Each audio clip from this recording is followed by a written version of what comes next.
Welcome back to the deep dive. If you're looking for that shortcut to being instantly well-informed, you're absolutely in the right place.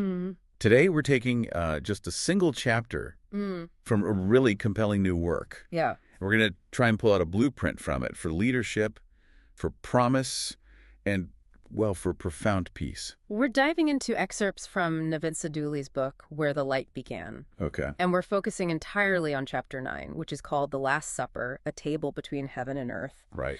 And look, this isn't just a retelling of a famous meal. Sadooly frames this table as this sacred space where the entire structure of the kingdom was revealed. So that's our mission then. Yeah. Sadooli says this simple meal holds secrets. Exactly. We want to unpack those, the aha moments, about the new covenant, the redefinition of power, and maybe how to find comfort when things look completely dark. And the chapter opens with this just beautiful, evocative image. It says, a simple table, a broken bread, a cup of wine, and trembling hands. Yeah, within this simplicity, secrets were hidden. Yeah. Okay, so let's set the scene. Sadooli really grounds us in the time and place. This was not just any dinner party. Oh, not at all. Far from it. This was happening on the night of Passover. So a night already packed with meaning. Packed with meaning. For the disciples, this evening was all about remembering the physical, the political freedom of Israel from slavery in Egypt. It's their origin story, the Exodus. But the source suggests Jesus just immediately changes the focus. Yeah. He's not looking back at an old escape. He's starting something new. Precisely. He knew that the old Exodus was just a prelude, Sadooli really emphasizes that Jesus was ushering in a totally different kind of freedom. Not political. Not political at all. The text calls it an exodus from the slavery of sin to the freedom of the Spirit. Wow. So that just reframes the entire night. It shifts the expectation from a political king to a spiritual liberator. So they're in this upper room. There's this heavy historical weight, and Jesus knows it's his last meal with them. Sadooli says the light from the lamps was mingling with the shadow of anxiety. Yeah, you can feel it. They sensed something big was coming, but they just couldn't grasp what it was. And it's that anxiety, that tension, that makes what happens next so completely shocking. Yeah. That before the meal even starts, before any of the promises, Jesus decides to address the whole question of authority, of hierarchy. And this is where the source just throws out the rule book of the ancient world. Completely. Jesus, the master, the rabbi, the one they think is the future king. Yeah. He does the job of the lowest possible servant. It's an astounding moment. And Sadooli really focuses on the deliberateness of it, the theater. Jesus lays aside his outer garment. His symbol of status. His status, his authority. He ties a towel around his waist. He gets a basin of water. And he doesn't tell someone else to do it. He personally kneels down to wash their feet, their dusty, dirty, road-worn feet. The shock must have been just immense. I mean, in that culture, feet were filthy. Washing them was seen as degrading. It's the opposite of everything they expected from a leader.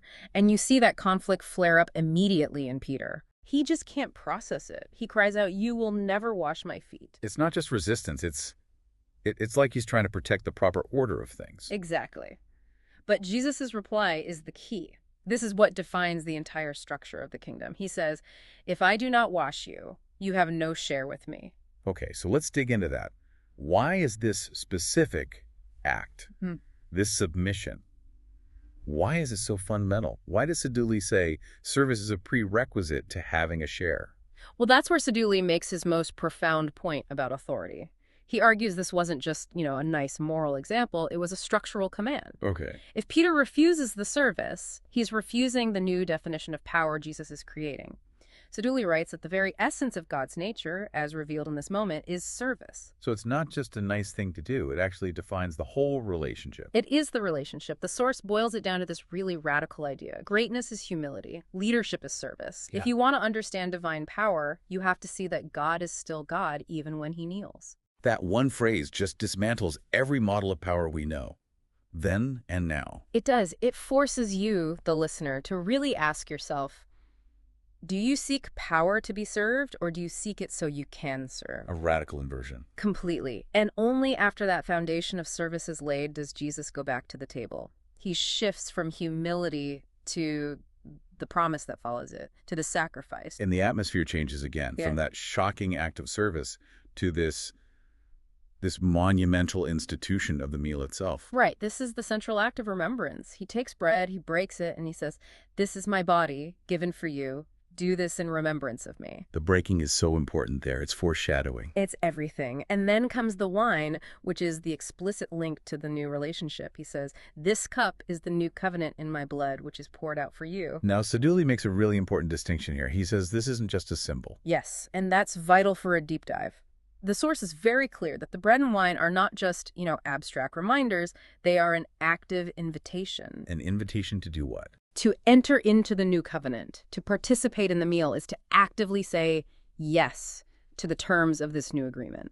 It's a living thing. So what are the terms of this covenant, according to Sadooli's reading? The terms are sealed in sacrifice. This new covenant is absolute, it's internal.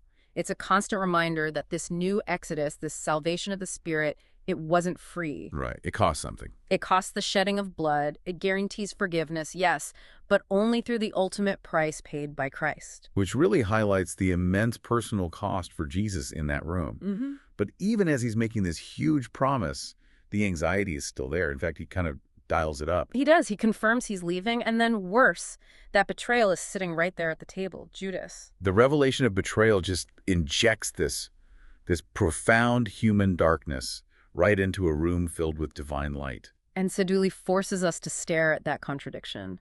How can such a deep failure exist right next to such perfect love? This is where I have to challenge it a bit, based on the text. Sadooli suggests that God wove salvation from that betrayal. I mean, doesn't that sound a little cynical about free will? Like Judas was just a pawn. It's a necessary tension, and Sadooli addresses it head on. He argues it's not cynicism, it's a declaration of God's absolute sovereignty. Okay.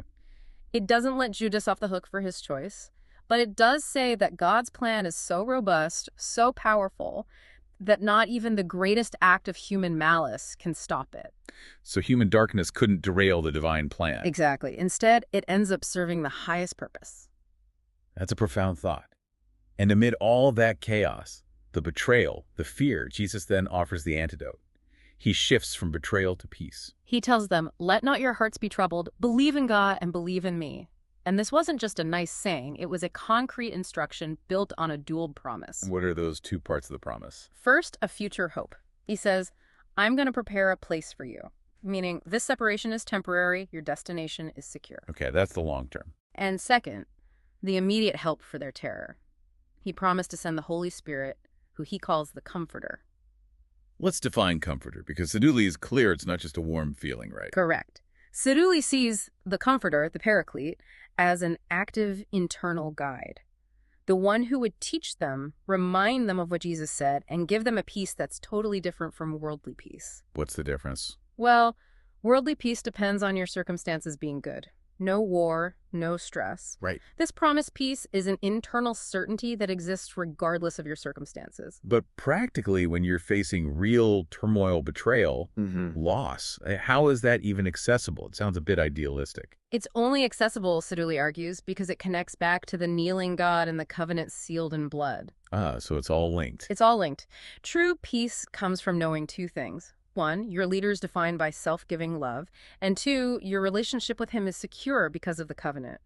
Finding peace on that dark night means knowing God's heart doesn't change, even when your world is falling apart. Okay, let's pull it all together then. Let's distill the key takeaways this chapter offers us.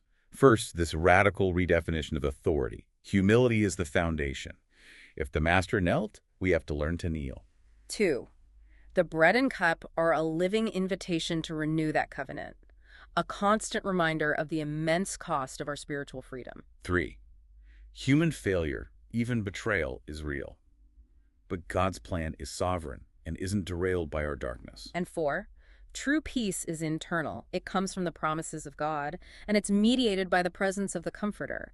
And we have to remember what Paul said. This isn't just history. It's a living right, a proclamation of Christ's death until he returns. And the real power of this, I think, is the direct challenge Sadooli leaves for us, for you, the listener. The chapter doesn't end with a neat summary. It ends with an invitation. He asks these really probing questions. First, are you ready to wash someone's feet? Which forces you to apply it. And then, even more critically, in a dark night of your life, can you hear the gentle voice of Jesus saying, "Let not your heart be troubled"? This whole deep dive, from the anxiety to the peace, it reveals the core message, doesn't it? It's not about an angry God demanding we perform. That's right. And Sadooli's conclusion is, it's just so beautiful. He says Christianity means this, that God did not ask us to reach up to heaven. He came down. He came down from heaven to walk beside us, to take our sin, to give us forgiveness, and to define what love truly means on the cross. A love that doesn't fail, a light that doesn't go out, and a salvation that is still open to everyone. It's an incredible message of hope. And the story isn't over.